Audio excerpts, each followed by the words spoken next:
नमस्कार दोस्तों।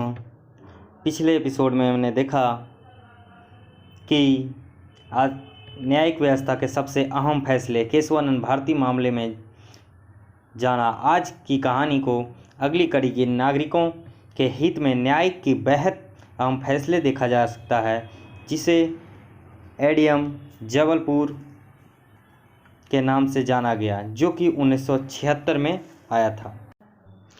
अप्रैल 1976 में जब भारत में कुख्यात आपातकाल लागू हुआ था, उसी समय न्यूयॉर्क टाइम ने भारत की सुप्रीम कोर्ट के एक जज की तारीफ में एक आलेख लिखा। जज की तारीफ के कारण एक फैसले में जज की उनकी असमियतता थी।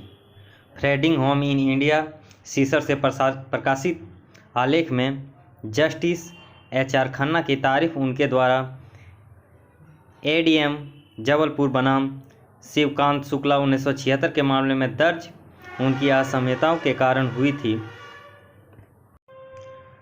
वह फैसला आज से 46 साल पहले दिया गया था। दरअसल एडीएम जबलपुर का मामला आपातकाल 1975 के दौरान उठा था। अनुच्छेद 359 आपातकाल स्थिति में मौलिक अधिकारों का प्रवर्तन का निलंबन के तहत अपनी शक्तियों का प्रयोग करके राष्ट्रपति ने एक आदेश दिया था, जिसके तहत नागरिकों के अनुच्छेद 21 यानी जीवन की स्वतंत्र अधिकार के तहत प्रदत्त मौलिक अधिकारों का प्रवर्तन के लिए अदालतों में संपर्क कराने का अधिकार निलंबित कर दिया गया था। आपातकाल में व्यापक स्तर पर मानव अधिकारों का उल्लंघन किया गया था और विपक्ष के अधिकांश प्रमुख नेताओं को हिरासत में ले लिया गया था। हिरासत में लिए गए नेताओं को संबंधित उच्च न्यायालयों का दरवाज़ा खटखटाया और अधिकांश न्यायालय ने कहा कि नागरिकों को अनुच्छेद 21 में उल्लंघन के खिलाफ न्यायिक के संपर्क में करने का अधिकार है, चाहे वह किसी भी स्थिति में क्यों न हो। सरकार ने हाई कोर्ट के आदेशों को सुप्रीम कोर्ट में चुनौती दी। मामले की सुनवाई 5 जजों की एक पीठ ने माना जाता है। भारत के attorney general Shri Narendra day, जो पहले कई अदालतों मामलों में सरकार की ओर से प्रमुख प्रस्तुत हो चुके थे, उन्होंने सरकार के इस रूप को बचाव करने का मना कर दिया और उन्होंने ये कहा, आपातकाल में जीवन में अधिकांश अधिकारों को निलंबित किया जा सकता है। सरकार ने डे की अदालत में उपस्थित सुनिश्चित कराने के लिए उन्होंने धमकी दी थी कि उनकी ब्रिटिश पत्नी के निवास अधिकारों को रद्द कर दिया जाएगा। डे ने बाद में दावा किया था कि उन्होंने अपनी दलील ऐसी रखी कि जज सरकार के बीच बचाव खारिज हो। सुनवाई के दौरान जस्टिस खन्ना ने डे से पूछा, अगर एक पुलिसकर्मी अपनी व्यक्तिगत दुश्मनी के कारण किसी को मार दे तो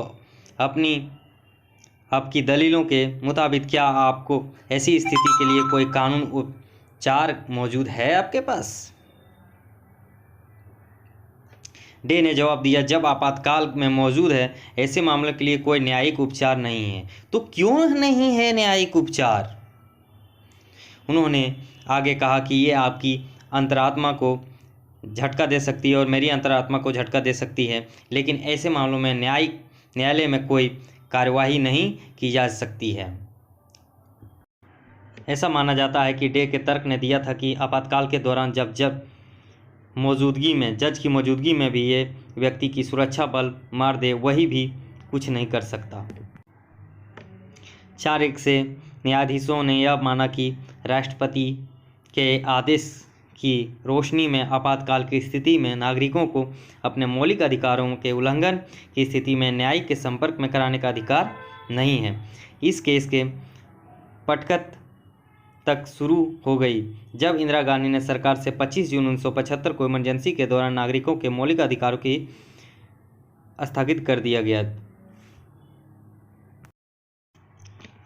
इस केस के दौरान देश भर में नज़रबंदी के दौर शुरू हो गया। कुछ गिरफ्तार लोगों ने हाई कोर्ट में याचिका दायर की। बंदी प्रत्यक्ष कानून के तहत गैरकानूनी ढंग से हिरासत में लिए गए व्यक्ति की रिहाई के लिए कोर्ट ने प्रार्थना करने का अधिकार है। कोर्ट एक आदेश के जरिए पुलिस को ये आदेश देती है कि वो ऐसे बंदी कोर्ट को हाजिर करे जो कि उन्हें हिरासत में लेने के बाद वजह बताए। स्टेट किसी भी जान ले उसके खिलाफ कोई कोर्ट में नहीं जा सकता, क्योंकि ऐसे मामलों में सुनने का कोर्ट के मामले की स्थगित कर दिया गया था। खैर, उन याचिकाओं को जबलपुर हाई कोर्ट सहित देश के 9 हाई कोर्ट ने ये कहा था कि इमरजेंसी के बावजूद भी बंदी प्रतिरक्षी याचिका कायम रहेगी। इसके खिलाफ केंद्र सरकार ने सुप्रीम कोर्ट में याचिका दायर की थी, जिससे सुप्रीम कोर्ट ने सभी याचिकाओं की सुनवाई करते हुए सरकार के पक्ष में फैसला सुनाई थी। 4-1 के फैसले के जस्टिस खन्ना ने एक व्यक्ति थे जिन्होंने अलग फैसला लिखा था। हाई कोर्ट की बंदी प्रतिरक्षीकरण के रिट जारी कर दिया था।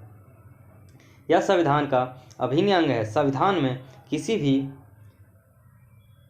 अथॉरिटी को अधिकार नहीं है कि आपातकाल के दौरान हाई कोर्ट के इस अधिकार को सस्पेंड कर सके। इस केस में बहुमत से मौलिक अधिकारों को निलंबित करके पक्ष में फैसला दे दिया गया।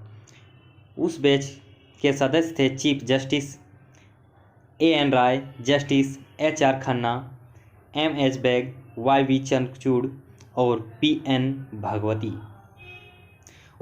19 नवंबर 2010 को सुप्रीम कोर्ट ने माना है कि 1976 में इमरजेंसी पर उसके एक फैसले से देश की बड़ी आबादी मूलभूत अधिकारों का हनन हुआ था।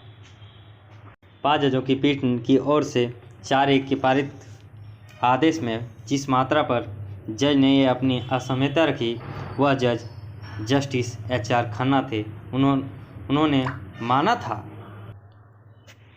जीवन और स्वतंत्रता का अधिकार कार्यपालिका के दया पर निर्भर नहीं रह सकता और कानून का शासन सरकार को बिना मुकदमे के किसी भी व्यक्ति को हिरासत में रखने की अनुमति नहीं। जस्टिस खन्ना ने माना था कि अदालतों से संपर्क करने का एक नागरिक का अधिकार आपातकाल में भी निलंबित नहीं किया जा सकता है।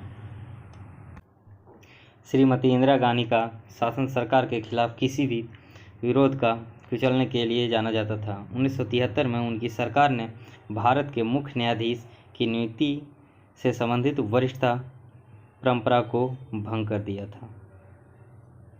Justice H.R. खन्ना मुख्य न्यायाधीश बनने की कतार में थे, इसलिए सरकार के खिलाफ निर्णय लेने का गंभीर परिणाम तय था और उनके चीफ जस्टिस का पद गंवाना पड़ सकता था। जस्टिस खन्ना ने अपने आत्मकथा में लिखा है, उन्होंने लिखा था कि 28 जनवरी 1977 को वह हमेशा की तरह कोर्ट गए। उन्होंने लग रहा था कि कोर्ट में यह उनका आखिरी दिन होगा।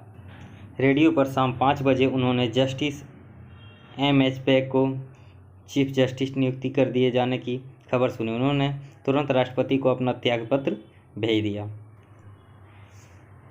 श्री नानी पालखीवाला ने उचित ही कहा था कि जस्टिस खन्ना जैसा कद वाले व्यक्ति के लिए मुख्य न्यायाधीश का पद कुछ भी नहीं था। अक्सर यह कहा जाता है कि ADM जबलपुर मामले में जजों ने संविधान की रक्षा और भय और प्रेम के बिना